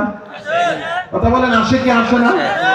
মন্ত্রীদের উপরে, তৎকালীন সময়ে যে সরকার চালাচ্ছে তাদের প্রত্যেকের উপরে এটার দায় আসে কি আসে না? আপনি কি দেখেছেন, বলতে পারবেন 5ই আগস্টের পরে, এই আগস্ট আর জুলাইয়ে এতগুলো মানুষ মারা গেছে, দেশে এত মেসাকার হলো, যাদের কারণে হলো বা যাদের ক্ষমতায় থাকার সময় হলো, তাদের কোন নেতা তো দূরের কথা, সাধারণ একজন কর্মী কিংবা সমর্থক কাউরে দেখছেন আজ পর্যন্ত এই আফসোস করতে যে না, এতগুলো মানুষ মরছে, এই মরাটা ঠিক হয় নাই? দেখছেন না? একটা মানুষের মধ্যে অনুশোচনা নাই, উল্টো দেখবেন মিথ্যা মিথ্যা দাবি করতেছে, আরো মিথ্যা মিথ্যা দাবি করতেছে। এর মানে কি? অহংকার যখন অন্তরে ঢুকে, তখন গুনাহের রাস্তা উন্মুক্ত হয়। অহংকার হলো দরজা, এই দরজা থেকে, এটা হলো জল, এটা হলো মূল, এটা থেকে গুনাহ আস্তে আস্তে খালি জন্ম হতে থাকে অন্তরের ভিতরে।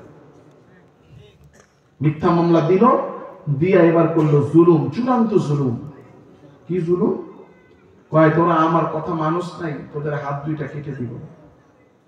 পাশের তো একজন বলে, হাত কাটলে পা দিয়া চলতে পারবে, তাহলে পা দুইটা কেটে দাও। পা দুইটা কাটলে তো হাত দিয়া চলতে পারবে, 2 হাত 2 পা সব কাটো। 2 হাত 2 পা কাটলে শরীরের মধ্যে ব্যালেন্স থাকবে, কারণ হাতও নাই পাও নাই, স্বাভাবিক। 1 হাত 1 পা কাটো, একদিকে যদি কাটেন তাহলে একদিকে আছে একদিকে নাই, স্বাভাবিক। তাহলে কি করবো? এমন শাস্তি দিতে হবে, হাতও থাকবে পাও থাকবে, কিন্তু হাত দিয়া কাজ করতে পারবে না, হাতও বোঝা হয়ে যাবে, পা দিয়াও কাজ করতে পারবে না, পাও বোঝা হয়ে যাবে। কি করা?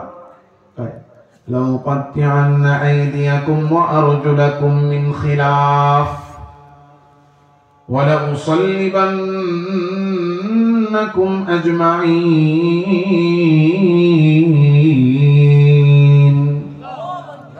উল্টা দিকের হাত আর পা কাটো, ডান হাত কাটলে সাথে মিলায়া বাম পা কাটো, বাম হাত কাটলে মিলায়া উল্টা দিকের ডান পা কাটো।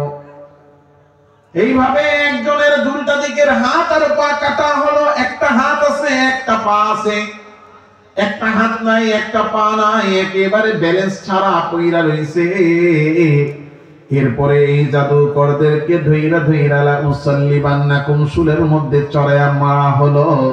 আল্লাহ যখন দেখলেন ঈমান আনার কারণে, এই জাদুকর মুসলমান হওয়ার কারণে তাদেরকে হত্যা করা হলো, আল্লাহ বলে, ফিরাউন তুই তো অহংকার ছাড়বি না, সুতরাং আর মুজিজা না, এইবার শুরু হয়ে যাবে আযাব। আল্লাহ আযাব পাঠানো শুরু করে দিলেন।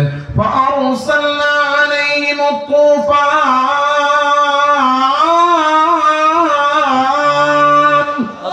আল্লাহ সর্বপ্রথম আযাব পাঠাইলেন, তুফানের আযাব।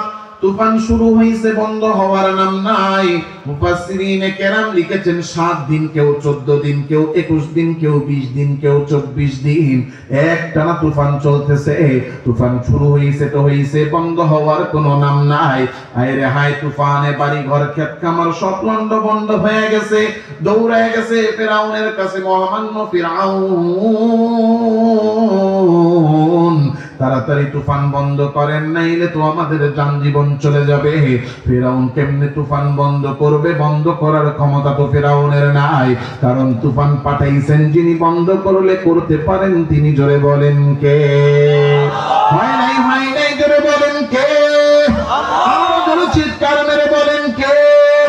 ফিরাউন দৌড়ে গেছে মূসার কাছে। মূসা, তোমার খোদাকে বলো তুফান বন্ধ করতে। তুমি ঈমান আনো, তাইলে আল্লাহ তুফান বন্ধ করবে। তুফান বন্ধ হলে আমি ঈমান আনবো। ও আল্লাহ, ও বলছে তুফান বন্ধ করলে ঈমান আনবে। আল্লাহ কয় তুফান বন্ধ করে দিলাম। তুফান বন্ধ হলো। ফিরাউন ঈমান আনবে দূরের কথা, উল্টো সকাল বেলা হাগিয়া ওই আসনের মধ্যে বৈশা সবাইরে ডাক দিয়া বলে, তোমাদের সমস্যা হচ্ছিল তাই তুফান আমি বন্ধ করে দিলাম। আল্লাহ কে তুই ভাবছিস আমার কাছে আর আযাব নাই? আল্লাহ এবার পাঠাইছে পঙ্গপালের বাহিনী। ঝাঁকে ঝাঁকে পঙ্গপাল, খেত খামার খায়া শেষ। গোডাউনে, বাড়ির মধ্যে, কাচারি ঘরে, গ্রামে, ডিব্বায়, টোমা টামি, হাড়ি, যে যেখানে যত খাবার আছে সব খায়া শেষ করে ফেলছে। মুফাসসিরিনে কেরাম লিখেছেন, কাঁচা গাছগুলার ডাল খায়া ফেলছে, খালি গোড়াগুলা ছিল। আর ঘরের মধ্যে কাঠ খাওয়া শুরু করছে। খাইতে খাইতে এমন অবস্থা করছে যে বড় বড় গজাল যেগুলো ঘরের মধ্যে লাগানো হয়, গজাল গুলা নিজের জায়গায় আছে কিন্তু কাঠ নাই। দৌড়ায় গেছে মহামান্য ফিরাউন, পঙ্গপাল খাইতে খাইতে সব শেষ করছে। বাড়িঘরও খেয়ে ফেলছে, এবার তো মানুষ খাওয়া শুরু করবে। তাড়াতাড়ি আপনি আমাদেরকে বাঁচান। দৌড়ায় গেছে। মুসা, তোমার খোদারে বলো পঙ্গপাল সরাইতে। তুমি ঈমান আনো। সরাইলে ঈমান আনো। ভাই স্টেজের পিছনে কথা বলবেন না।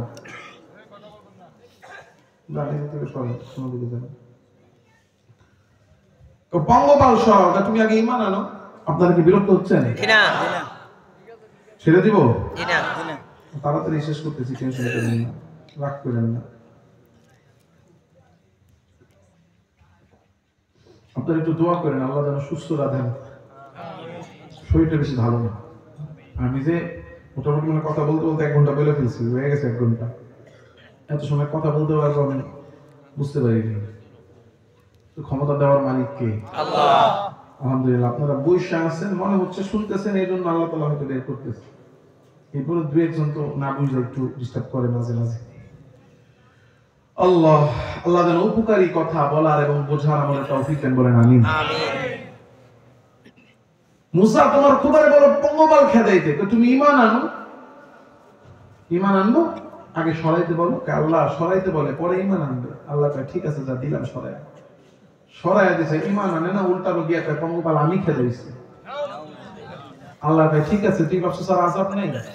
এবার পাঠাইছে উকুন, কুম্মাল, মাথা বড় উকুন। উকুনে গিজগিজ করে।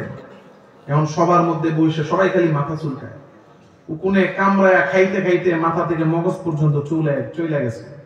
সবাই তো চুলকাইতে পারে, কপাল পোড়া ফেরাউন চুলকাইতেও পারে না। কারণ চুলকাইলে তো আরে খোদার অধীনে উকুনে কামড়ায়।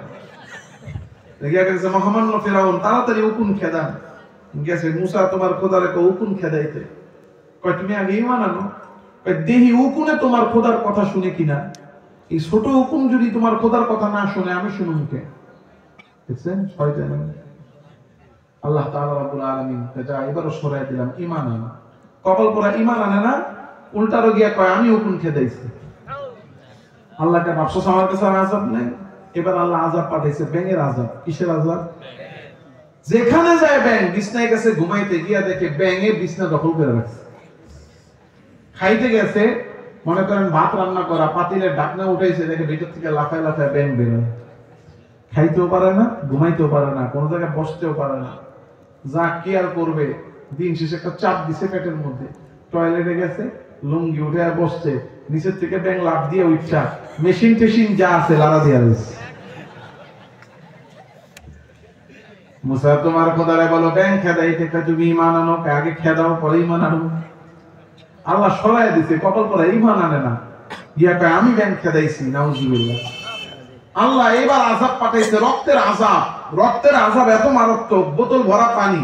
এই যে মুখটা খুলছে, খুইলা পানি নিচে মুখের সামনে নিয়ে দেখে রক্ত হয়ে গেছে। জগ ভরা পানি, এই যে পানি গ্লাসে ঢালতেছে, ঢালার পরে দেখে পানি আর পানি নেই, রক্ত হয়ে গেছে। মুফাসসিরিনে কেরাম লিখেছেন পুকুরে, নদীতে, সমুদ্রে নাই মা, সমুদ্র নদী ভরা পানি, এই নদী ভরা পানির মধ্যে 2 হাত দিয়ে পানি উঠাইছে, সব পানি, কিন্তু হাতে যেটা উঠাইছে খাওয়ার জন্য রক্ত হয়ে গেছে।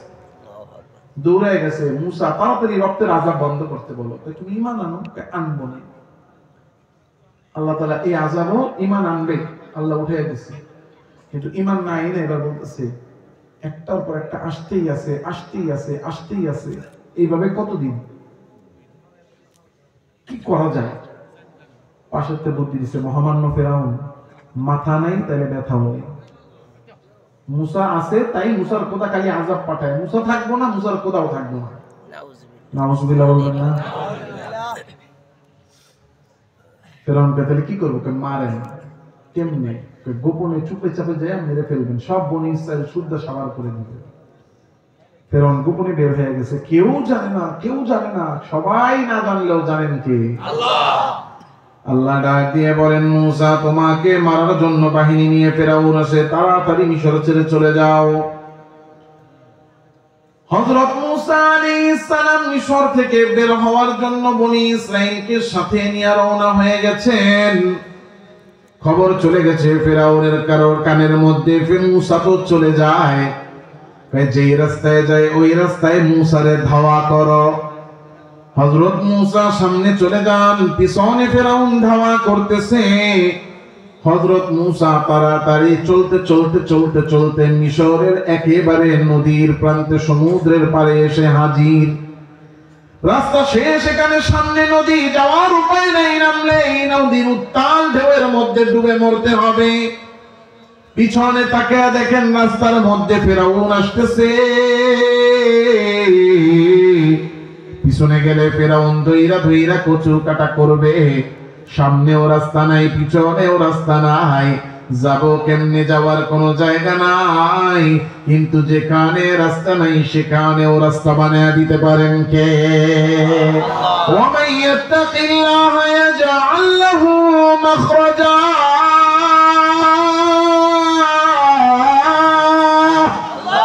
আল্লাহ বলে মুসা ভয়ের কোনো কারণ নাই, কাউরে ভয় পাওয়ার দরকার নাই। ভয় পাইবা তো পাইবা শুধু একজনকে, জোরে বলেন কে? ও মুসা, হাতের লাঠি নিয়ে নদীর পানির সামনে যাও, ইয়া তোমার হাতের লাঠি দিয়া নদীর পানিতে একটা করে বাড়ি দাও। হযরত মুসা পানির কাছে যাইয়া হাতের লাঠি দিয়ে নদীর পানিতে বাড়ি দেন।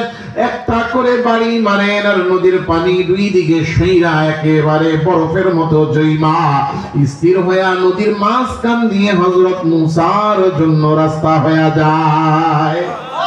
একটা একটা করে 12টা বাড়ি দিয়েছেন আর 12টা রাস্তা নদীর মাঝখান দিয়ে বানায় দিয়েছেন কে? বনি ইসরাইলের 12টা গোত্র ছিল, এক একটা গোত্র এক একটা রাস্তা দিয়ে নেমে গেছে।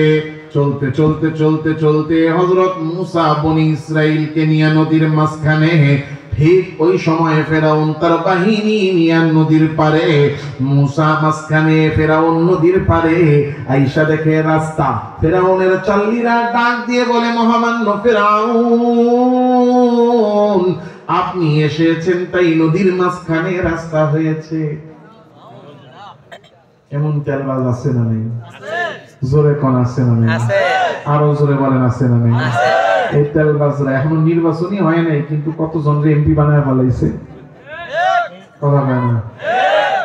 20 বছর আগে মেম্বার ছিল, এখন গেলে পরিচয় করায়, হুজুর উনি আমগো মেম্বার সাহেব।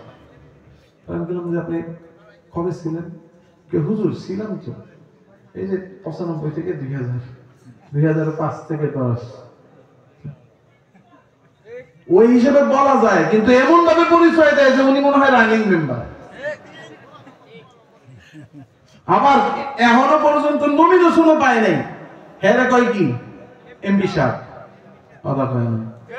মূলত ওই লোকগুলা কিন্তু ভালো, কিন্তু শয়তান আর দুষ্ট হইল যে তেলবাজ গুলা। এলাকায় এলাকায় কিছু পাতি নেতা আছে, এই পাতি নেতারা তেলবাজি করে নেতা করে খারাপ বানায়। কথা কন না? আমি কিছুদিন আগে নভেম্বরের শেষ সপ্তাহে এক মাহফিলে গেছি।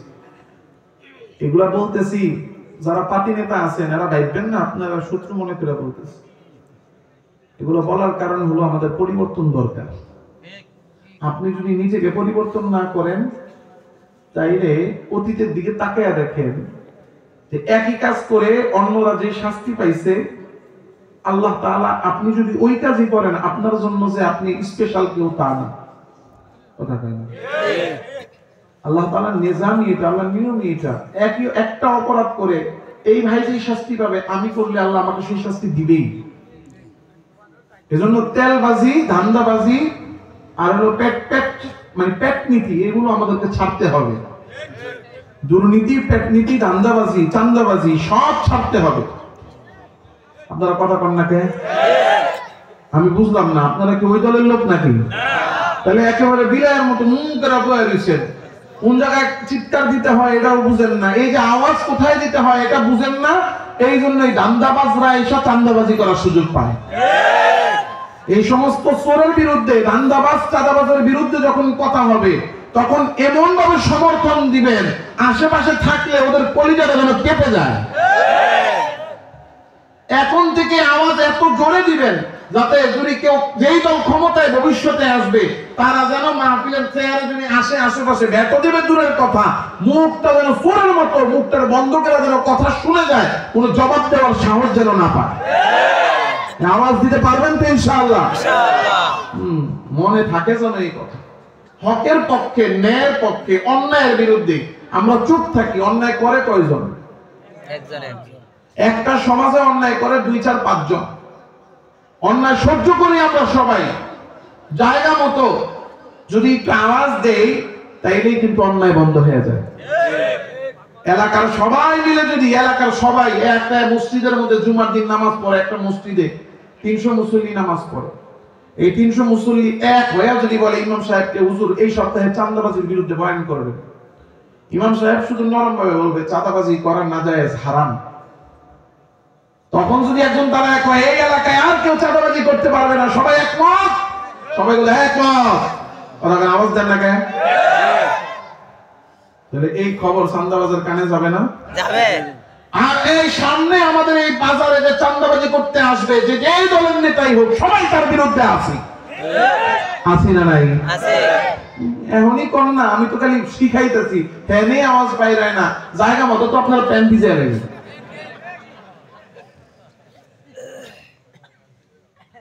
আমি আমার মসজিদে বলে দিচ্ছি যে অন্যায়ের বিরুদ্ধে যে চুপ থাকবে, বুঝতে হবে সে অন্যায়কারীর সহযোগী।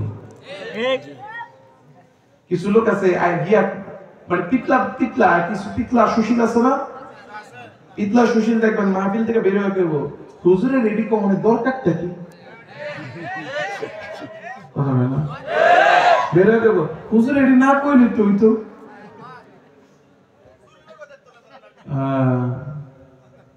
এই জন্য এই যে তেলবাজরা, এই তেলবাজরা আমাদেরও ক্ষতি করে, আর বাস্তব যাদেরকে তেল মারতেছে, যে নেতারে, ওই নেতারও ক্ষতি করতেছে। নারায়ণগঞ্জ 2500 গেছি মাহফিল করতে, ওখানে মাহফিলের মধ্যে, এখানে তো মাশাআল্লাহ আপনাদের এই নোয়াখালী অঞ্চল, কুমিল্লা অঞ্চলের নেতাগুলো মনে মোটামুটি ভালো। এরপরে যাই হোক, এই যে মাহফিল টাবিল করছে মাশাআল্লাহ, এখানে মানে ওলামায়ে কেরাম ছাড়া কারো নাম দেয়নি, আলহামদুলিল্লাহ। এই এলাকার লোক অন্তত কেউ আইসা তো কয় নাই আমগো নেতার নাম না দিলে মাহফিল করতে দিন না, এই কথা তো কয় নাই, এই পোস্টারে প্রমাণ করে। হ্যাঁ, ও সব বর্ডার কাছে সব গেছে গা, হে মূর্খ দেয়, আপনারা ধরেন নাই কে? আপনার তো শাস্তি হওয়া দরকার। রাত্রে গেছে না? ও এই 1 কিলো, আমি শুনলাম 1 কিলো দূর মানে বর্ডার, আরো কম। আরে খোদা, ও এর মানে কাজ হইতে দেরি, বাড়তে দেরি নেই। আল্লাহ, হ্যাঁ। আর এই যে এই কলিজা লয়া কত বাঘের মতো বাহাদুরি, হ্যাঁ কথা কন না? এই কলিজা লয়ে আছে না, ঠিক আছে আমার ক্ষমতা নাই, আমি আমার দেশ ছাড়বো, থাকবো না, পালাবো না, কিন্তু যাক আল্লাহ মাফ করুক। আল্লাহু আকবার, কি সুন্দর কথা। আরে আমরা তো এই মজাগুলো, এই বরকত, এই নিয়ামত থেকে আমরা বঞ্চিত। এই যে জোকস, এই যে মজা, এই নিয়ামত থেকে আমরা বঞ্চিত হইলাম না। আল্লাহ তুমি আমাদেরকে এইরকম নিয়ামত নামের গজব থেকে আমাদের দেশ জাতিকে হেফাজত করো, আমিন। তো ওখানে গিয়ে দেখি পোস্টার মোটামুটি যা করছে, মনে করেন নাম এত দেওয়া দিছে, খালি বড় নেতার নাম দেখা যায়, বক্তার নামও খুঁজে পাওয়া যায় না। কিছু কিছু এরিয়া আছে, কিছু কিছু অঞ্চল আছে, এত নাম দেয়। শেরপুরের কিছু কিছু মাহফিল আছে, জামালপুরের কিছু কিছু মাহফিল আছে, এত নাম দেয়, সুবহানাল্লাহ, নামের ঠেলায় বক্তার নাম খুঁজে পাওয়া যায় না। আবার এই যে আমাদের নারায়ণগঞ্জ 2500 এই অঞ্চলে এত নাম দিবে, নামের কারণে বক্তার নাম খুঁজে পাওয়া যায় না। মনে হয় যেন এলাকার সবার নাম দিয়ে দিচ্ছে। অনেকে দুষ্টমি করে অনেক সময় লেখে শ্রোতার নাম একটাও বাদ আছে কিনা। এতটুকু প্যান্ডেল করা, যে প্যান্ডেলের লোক হবে সর্বোচ্চ 200, কিন্তু এমন মাহফিল আছে, আমি মাহফিল করছি কেওড়ালা, মদনপুর কেওড়ালা মধ্যে মাহফিল করছি। এই পোস্টার করছে মনে করেন আপনার ওই যে পেপারের মতো 2 পার্ট, পেপারের মতো মাহফিল কয় দিনের? একদিনের মাহফিলে 2 পার্ট, ধরেন 3 দিন 4 দিন 5 দিনের হইলে 2 পার্ট, মানে এই লিফলেট করলে মানা যায়। একদিনের মাহফিলে 2 পার্ট, কেন? কয় যারা অতিথি কারো নাম যেন বাদ না যায়। অথচ স্টেজে গিয়া দেখলাম যে কয়জনের নাম লেখছে লিফলেটে তার মোটামুটি অর্ধেক শ্রোতাও নেই। আচ্ছা যাক, যেই ঘটনা বলতে নিছিলাম শেষ করে দিব। না না, ফেরাউন নদীতে, নদীর পাড়ে। আরে ফেরাউন নদীর পাড়ে তো পরে, আগে নারায়ণগঞ্জ 2500 যান, 200 পরে যান। তো গেলাম, যাওয়ার পরে ওখানে যিনি সম্ভাব্য একটা দলের এমপি প্রার্থী, এমপি সাহেব, বুঝছেন তো? হ্যাঁ, একটা সম্ভাব্য এমপি পদপ্রার্থী এই এলাকার, যেহেতু ধরেন একটা দলের উনি বড় নেতা। এখন উনি এলাকার মধ্যে আসছে, এবং লোকটা যে মানে একটা আছে না যে আমার জন্য আমি আসতেছি বসায় রাখো, ওরকম না। ওনারে এলাকার ধরেন ওয়ার্ডের কিছু নেতা থাকে না, ওয়ার্ড সভাপতি আর ওয়ার্ড সেক্রেটারি। এখন মসজিদে আমরা বসছি বয়ানে, আমার 2 পাশে একটা চেয়ার, এর পাশে আরেকটা চেয়ার, এক চেয়ারে বসছে ওয়ার্ডের সভাপতি, আরেক চেয়ারে বসছে ওয়ার্ডের সেক্রেটারি। এখন বৈশা ফোনে খালি ডাক দিতেছে, কারে ফোন দিতেছে? এমপি সাহেবের পিএসসি, এমপি সাহেবের, যে এমপি সাহেবের নিয়ে আসেন, এমপি সাহেবের নিয়ে আসেন। আমরা শত শত লোক এখানে বসে আছি, পুরো গ্রামের লোক বসে আছি। আল্লাহর কসম, ওই দিন বৃষ্টি হয়েছে, মাহফিলের লোকই নেই, লোক হবে সর্বোচ্চ 50 জন। আমার আগে যিনি বয়ান করছেন মাদাইনগর মাদ্রাসার মুফতি ফাইজুল্লাহ সাহেব, মুহতামিম সাহেব, মাদাইনগর মাদ্রাসা, তো হুজুর মসজিদে বয়ান করছেন, কিছু লোক ছিল, মসজিদ বৃষ্টির কারণে আবার মসজিদ থেকে বাইরে আনছে, তো লোকগুলো সব সরে গেছে। আমি বয়ান করতে করতে লোক জমছে, সর্বশেষ 1-150। এখন 1 ঘন্টা 1.5 ঘন্টা বয়ান করছি, পুরাটা সময় 5 মিনিট পর পর ফোন দিতেছে, কেন একটা বার আসেন, এলাকার লোকজন বসে আছে। ওখান থেকে বলতেছে যে আজকের জন্য মাহফিল শেষ করেন, আমরা পরে এসে এলাকার লোকজনের সাথে দেখা করবো। না না না, আসতেই হবে, আসতেই হবে। এখন আমি তাকায় দেখি আমার 1.5 ঘন্টা হয়ে গেছে, 12টা বাজে, আর কত? আমি পরে ডাক দিয়ে বললাম যে ভাই, আমি আজকে এখনো খানাও খাইনি, 12টা বাজে, খানাও খাইনি, আর আমার ইস্তেঞ্জারও চাপ দিছে, আমার পক্ষে আর চালানো সম্ভব না, হয় আমাকে দোয়া করার সুযোগ দেন, অন্যথায় অন্য বক্তাই না বসান। করোনার কথা হলো যে বক্তাও তো নাই, তো ঠিক আছে আপনি যেমনি হোক ইস্তেঞ্জা করেন, খাওয়া দাওয়া করেন, এরপরে এসে খালি দোয়াটা করেন, দোয়া না করে আপনারে যাইতে দেওয়া যাবে না, বাকিটা আমরা চালাইতেছি। তা আমি নামলাম, গিয়ে ইস্তেঞ্জা করলাম, খানা খাইলাম। খানা খাইতে খাইতে মোটামুটি 2 জন বক্তা বয়ান করে ফেলছে। জীবনের প্রথম প্রধান বক্তা বয়ান করার পরে বক্তা কয়জন আরো,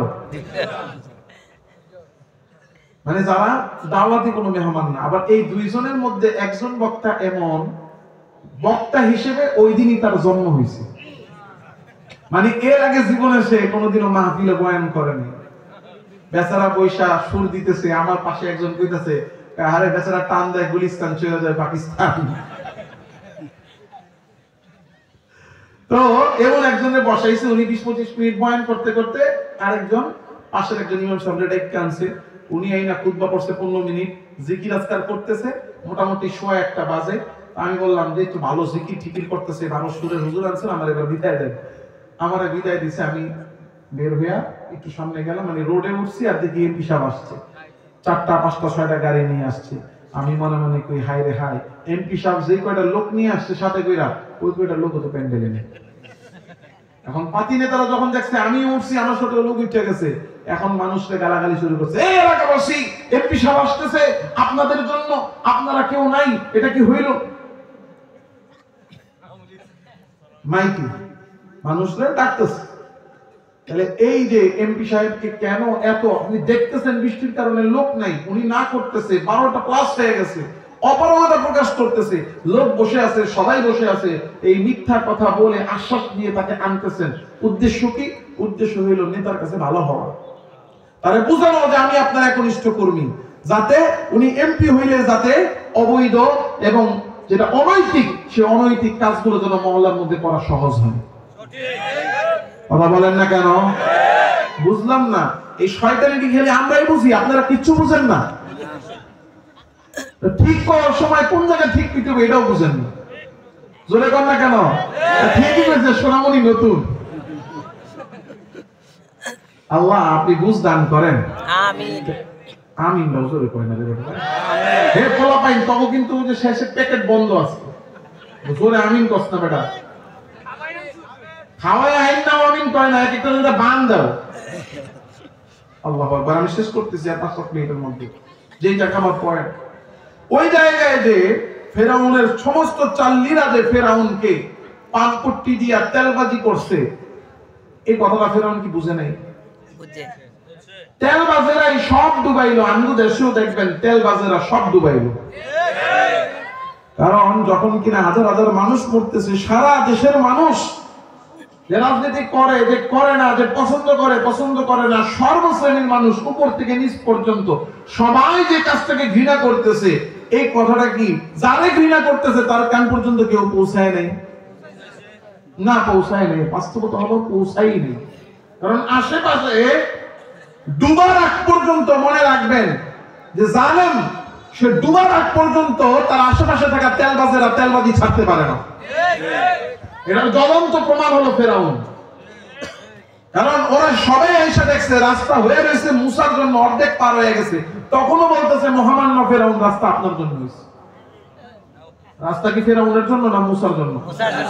ধরে নিলাম তেলবাজরা বুঝে নাই, কিন্তু কেউ জানুক আর না জানুক, বুঝুক আর না বুঝুক, ফেরাউন কি বুঝে নাই যে এই রাস্তাটা আমার জন্য হয়নি? বুঝছে না? বুঝার পরেও সে একটাবারও কেন বললো না? যদি একটাবার বলতো এই রাস্তা আমার জন্য না, কিংবা চলো ফিরে যাই, যাওয়া যাবে না, তাইলে তো সে বাইচে যাইতো। এই একটা কথা, এই রাস্তা আমার জন্য না, একটা কথা বলতে পারে নাই কেন? অহংকারের কারণে। কিসের কারণে? এই একটা কথা যদি খালি মুখ দিয়া বলতো যে রাজাকারের নাতি আমি ভুলে বইলা ফেলছি, একটা কথা আপনারা মিলে দেখেন, একটা কথার কারণে, একটা শব্দের কারণে পুরো দেশ উলট পালট হয়েছে, শুধু রাজাকারের নাতি এই শব্দটার কারণে।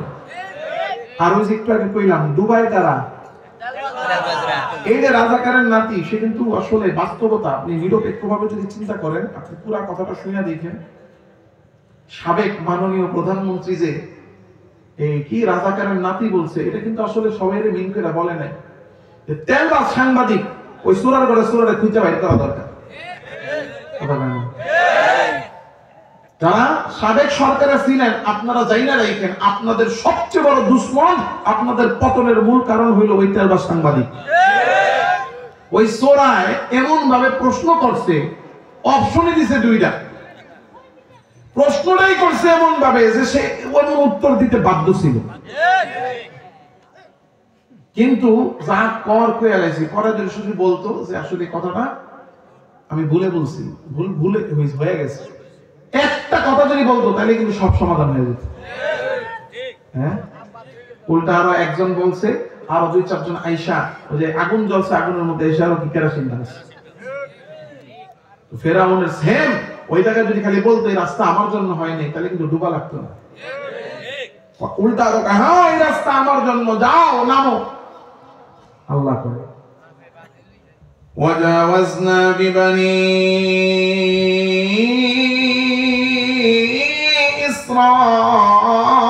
إسرائيل البحر فأتبعهم فرعون وجنوده بغيا وعدوا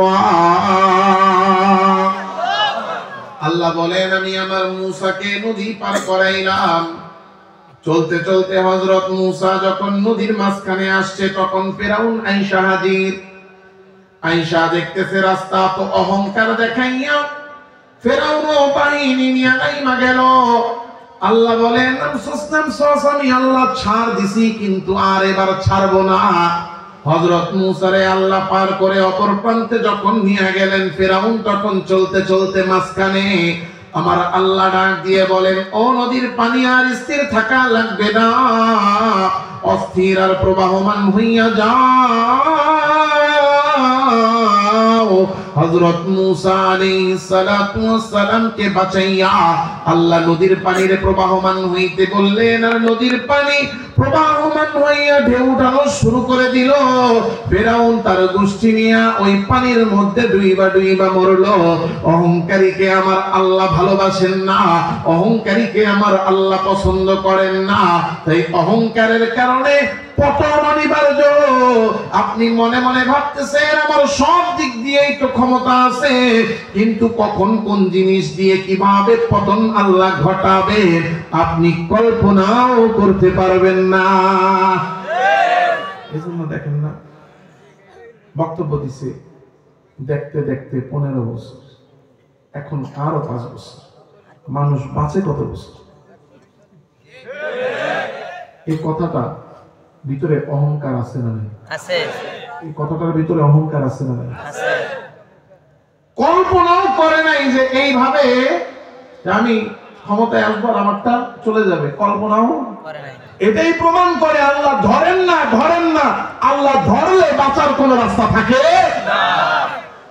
আল্লাহ অহংকারীকে ঘৃণা করেন, তাই ক্ষমতা পাইছেন, পান নাই, পাওয়ার সম্ভাবনা আছে, অহংকার কইরেন না, দম্ভ দেখায়েন না, জুলুম কইরেন না, কারণ অহংকারীকে আমার আল্লাহ বিন্দু পরিমাণ ভালোবাসেন না।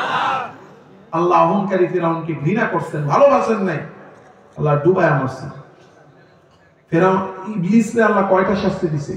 3টা। কোন কয়টা? 3টা। 3টা শাস্তি দিছে। ফিরাউনকে আল্লাহ তাআলা রাব্বুল আলামিন নিজে ঘৃণা করছেন এক শাস্তি। যে কোন অহংকারীকে আল্লাহ বলেন ইন্নাল্লাহ লা ইউহিব্বু কুল্লা মুখতালিন ফখুর। যত গুণই থাকুক আমার মধ্যে, আমি অহংকারী, তাহলে আল্লাহর প্রিয় বান্দা হতে পারবো না। 1 নাম্বার শাস্তি, আল্লাহ আমাকে ভালোবাসবেন না, ঘৃণা করবেন। 2 নাম্বার, আল্লাহ আমাকে তার রহমত থেকে বঞ্চিত করে আল্লাহ আমার উপর লানত দিয়ে দিবেন। আল্লাহ যখন কাউকে লানত দেন, আল্লাহ যখন কারো উপর লানত দেন, তখন আসমান জমিন সব তারে ঘৃণা করে। ফিরাউন অহংকারী, আল্লাহ তারে ঘৃণা করে ডুবায়া মারছে।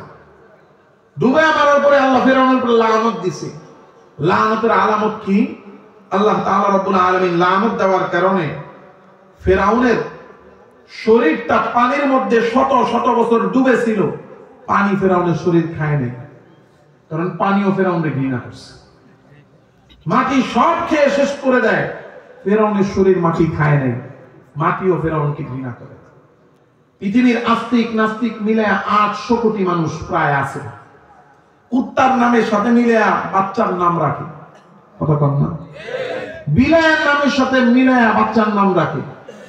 ও বিয়াও করে নাই, বয়স 14 বছর, এক হয় আমি টুনির মা। কি রে, তুই তো বিয়েই করস নাই, তোর বিয়ের বয়স হয়ে নাই, তুই এবার মা বলি কেমনি? আমার একটা বিড়াল আছে, বিড়ালটার নাম টুনি। কুত্তা বিড়াইরও যতটুকু ভালোবাসে মানুষ, ওইটার নামের সাথে মিলায়া সন্তানের নাম রাখে, কিন্তু ফিরাউন সন্তানের নাম পৃথিবীতে কেউ রাখে না। কথা কেন? আল্লাহ ঘৃণা করেন, সারা পৃথিবী ঘৃণা করেন, কারণ আল্লাহ লানত। সর্বশেষ শাস্তি অহংকারী। অহংকারী আল্লাহর জান্নাতে ঢুকতে পারবে না। অহংকারী আল্লাহর জান্নাতে ঢুকতে পারবে না। ওই যে বলছিলাম, 1 বালতি দুধের মধ্যে 1 টুকরা কথা কয় না, শেষ। আল্লাহ রাসূল হাদিসে বলেন, লা ইয়াদখুলুল জান্নাতা মান কানা ফি কলবিহি মিসকাল হাববাতিন মিন কিবির। আমি লক্ষ কোটি ইবাদতের পাহাড় নিয়ে যাব জান্নাতের গেটের সামনে, জান্নাতে ঢুকবো, জান্নাত বলবে ঢুকতে পারবা না। কেন? ওই যে তোমার সব আমলের ভিতরে খালি 1 টুকরা গোবর অহংকার আছে। অহংকার অন্তরে রাইখা যদি জান্নাতে থাকা যাইতো, তাহলে ইবলিস তোমার আমার চেয়ে, এই পৃথিবীর আমরা যারা আছি আমাদের চেয়ে ইবলিসের ইবাদত কম না বেশি? বেশি। কত সিজদা করছে হিসাব নাই, লক্ষ কোটি বছর আল্লাহর ইবাদত করছে। তাহলে ওই ইবাদত দিয়া ইবলিসের যদি লাভ না হয়, এক অহংকারের কারণে আল্লাহ জান্নাত থেকে বের করে দিয়েছে, ওই অহংকার আমি আপনি অন্তরে নিয়ে জান্নাতে ঢুকবো? সম্ভব না। এইজন্য অহংকারীকে আল্লাহ জান্নাতেও জায়গা দিবেন না। এজন্য সম্পদ, ক্ষমতা, প্রভাব, প্রতিপত্তি, শিক্ষা, সার্টিফিকেট, সন্তান যা আছে নিয়ামত কার? আল্লাহ। এগুলো পায়া অহংকারী হইতে হয় না, বিনয়ী নম্র হতে হয়। বিনয়ী আর নম্র যারা আল্লাহর প্রিয় বান্দা তারা ইবাদুর রহমান আল্লাযীনা ইয়ামশুনা আলাল আরদি হাওনা। আল্লাহর প্রিয় বান্দা তারা অহংকার ছেড়ে বিনয়ী ও নম্র হয়ে যায়। আজকের মাহফিল থেকে নিয়ত করি, আমাদের সমাজটা সুন্দর করা দরকার। আমাদের যারা অতীতে ক্ষমতায় ছিলেন, ওই সমর্থিত লোক যদি কেউ থাকেন, আর এর বাইরেও যদি কেউ থাকেন, আমাদের যত কথা আমরা বলেছি এগুলো একটাও বিদ্বেষের কারণে না, এগুলো আমাদের শিক্ষা নেওয়া দরকার। আমরা শিক্ষা নেই না। আল্লাহ তাআলা রাব্বুল আলামিন তো বলেন ঈমানদাররা শিক্ষা নেয়, মুসলমানরা শিক্ষা নেয়। শিক্ষা নিয়ে নিজেকে পরিবর্তন করতে হবে। এই কথাগুলো শিক্ষা নেওয়ার জন্য, কোরআনের সাথে মিলানোর জন্য, যে আমরা দেখি যে আল্লাহ তাআলা কিভাবে আমাদেরকে কোরআনের শিক্ষা দিয়েছেন, এটা আমাদের জীবনে বাস্তবায়ন দরকার। এজন্য অহংকার পরিত্যাগ করব, বিনয়ী নম্র হব। পারবো তো ইনশাআল্লাহ? আল্লাহ আমাদের সবাইকে অহংকার থেকে বেঁচে বিনয়ী নম্র হওয়ার তৌফিক দান করেন। আবার রাস্তায় ধরবনি কেউ? আল্লাহ কবুল করে। আলহামদুলিল্লাহ, দুষ্টামি করে বললাম। আমরা কাউরে ভয় পাই না, কারে ভয় পাই? আল্লাহ কবুল করেন। যে কথা শুনলাম আল্লাহ বোঝার আমলের তৌফিক দান করেন। দিয়ে দেখ, তাহলে একটা কাজ করেন, আপনাদের জন্য একটু মেহমানদের ব্যবস্থা আছে।